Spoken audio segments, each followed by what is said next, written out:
Paz e bem.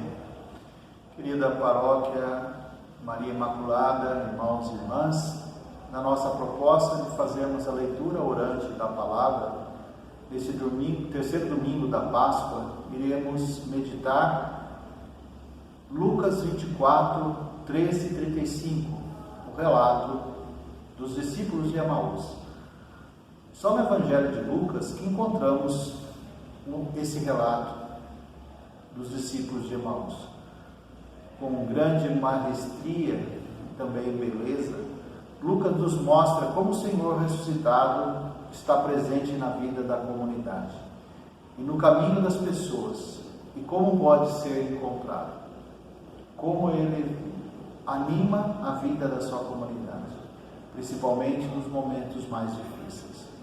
O caminho desenhado por Lucas, do não reconhecimento, no versículo 16, ao reconhecimento do Senhor, no versículo 31 e 45. É o caminho proposto a todos que queiram fazer a experiência do encontro com o Senhor. Lucas inicia o relato dos discípulos de Emaús dizendo, no primeiro dia da semana, o primeiro dia da semana é o domingo, dia da ressurreição do Senhor. Para o Antigo Testamento, o sétimo dia, o sábado, que em hebraico chama-se Shabat, é o dia do descanso, porque Deus também descansou. O ponto alto é no final da criação.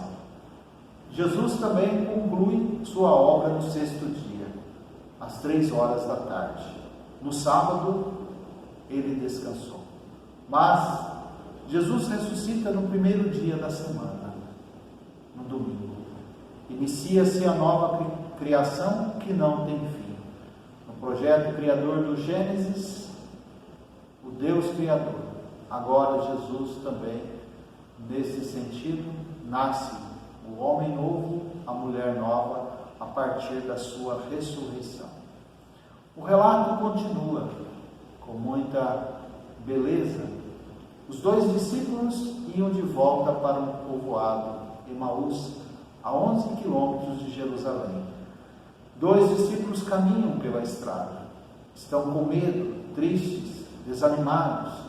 Imagem de ontem, imagem também de hoje. Imagem de todos nós. Acabaram de viver a tragédia da morte de seu mestre naquela sexta-feira. A experiência da morte de Jesus tinha sido tão dolorosa que eles perderam o sentido de viver em comunidade. Abandonam um grupo de discípulos e discípulas e voltam para o seu povoado. Sentiram-se impotentes perante o poder que matou Jesus e procuraram, pelo menos, salvar a sua pele. Fogem de Jerusalém, onde se matam os profetas e apedreja os enviados de Deus, nos relata Mateus 23, 37 a 39. Só sabemos o nome de um deles, Cleófas. Pelo caminho, então, Jesus se aproxima e começa a caminhar com eles. Jesus se aproxima, a iniciativa é dele, mas a frustração dos discípulos era tão grande que nem reconhecem o Mestre, o Senhor. Ele caminha com eles. Jesus também toma a iniciativa de diálogo, fazendo uma pergunta. Esta tem um objetivo claro. É feita não por causa do próprio Jesus, mas quer que os discípulos lhe revelem o que está em seus corações e que lhes causa tanto desânimo, dor e tristeza. Jesus quer que eles coloquem esta dor para fora. Na resposta deles recebe uma repreensão. És o único forasteiro que não sabes o que aconteceu nesses últimos dias aqui em Jerusalém? Estão com os olhos fechados, os rostos sombrios. Jesus os escuta, acolhe suas dores. O tempo não é importante. Importante é escutá-los, acolhê-los em suas fragilidades, medos, inseguranças, falta de perspectivas. Os 2 discípulos tinham um esquema rígido de interpretação sobre o Messias e não conseguiam ver a salvação de Deus em suas vidas. Algumas discípulas tentaram ajudar os irmãos a perceber que Jesus estava vivo, mas eles recusaram a acreditar. Lucas 24, 22 a 24. Jesus então toma agora a dianteira da conversa. Como sois sem inteligência e lentos para crer em tudo que os profetas falaram. Nesse momento, Jesus intervém após escutá-los. Inicia sua fala com uma repreensão. Como vocês são lerdos para entender. Jesus, a partir da palavra de Deus, iniciando com Moisés, lembrando a libertação do povo de Deus. Deus viu, Deus ouviu, Deus desceu para libertar o seu povo. E também todos os profetas iniciam o processo de libertação desses dois discípulos. Procura situar os discípulos na história do seu povo, do Deus que fez a aliança e que nunca os abandonou, fazendo memória do Deus libertador que viu e ouviu e desceu para salvar Israel da mão do faraó, e o testemunho eficaz dos profetas a favor do seu povo. Essa palavra faz arder o coração de cada um. Começa a fazer sentido toda a vida doada de Jesus em vista da humanidade. Fica conosco, pois é tarde e a noite vem chegando. Chegam à encruzilhada, perto do seu povoado. Jesus faz de conta que não irá mais acompanhá-los, mas dentro deles agora já existe uma atitude de acolhida do peregrino que caminha com eles. O convidam para entrar na casa. Fica conosco, Senhor, pois já é tarde e a noite já vem. Nesta abertura, a partilha pode acontecer. Partilha de vida, partilha de oração e partilha também do pão. Jesus então toma o pão, abençoa, parte e lhes distribui. Pão que alimenta o corpo e o espírito, remete-nos à última ceia. O Senhor que entrega seu corpo e seu sangue como alimento para a vida e a vida da fé.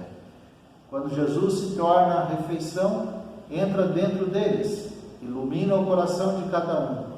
Começam a entender o projeto de Jesus de forma diferente do que entendiam anteriormente. Faz abrir os olhos com o gesto da partilha do pão. Após toda a experiência da partilha do pão, também anteriormente a partilha da palavra, o Senhor pode sair de perto deles agora, pois eles reconhecem que o Senhor está no meio deles. O Senhor caminha conosco. O Senhor está vivo e ressuscitado. Este será o testemunho a partir deste encontro. A vida refloresce. Decidem retornar para Jerusalém, a cidade assassina. Já é noite, mas nenhum medo os impede mais de retornar.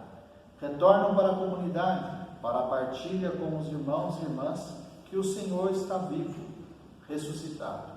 Podem agora enfrentar o poder da morte. Sim, Jesus era de fato o vencedor do caos e da morte. Não era a fantasia das mulheres, era uma realidade escondida, misteriosa, que só pode ser descoberta por quem aprende a partilhar, a se entregar, a sair do ciclo vicioso dos interesses egoístas para lutar com os outros pela vida de todos. Quando seus olhos se abriram, livres das trevas e travas do poder dominante, puderam descobrir a morte de Jesus como expressão máxima de um amor sem limites, uma vida entregue. Amor que tem origem no Pai, cheio de ternura, gerador incansável da vida. Amor que se tornou carne, que se encarnou e que se fez doação para a humanidade. Amor que se mantém fiel até o extremo de doar a própria vida para que todos tenham vida e vida em abundância. João 10, 10. Renascem para uma nova esperança. Os discípulos de Emaús, então, voltando, recomeçam para reconstruir a comunidade, expressão e sinal de sacramento da presença do Jesus ressuscitado. Precisamos hoje refazer a experiência do caminho de Emaús, encontrarmos-nos com o Senhor para juntos, em comunidade, viver a sua boa notícia do Reino, espalhando a justiça, o bem, a paz, o amor, o perdão, acolhendo os menos favorecidos dessa sociedade, pois o ressuscitado está no meio de nós. E quando sentirmos a nossa fraqueza, fazemos a oração. Fica conosco, Senhor, pois é tarde e a noite já vem. Paz e bem.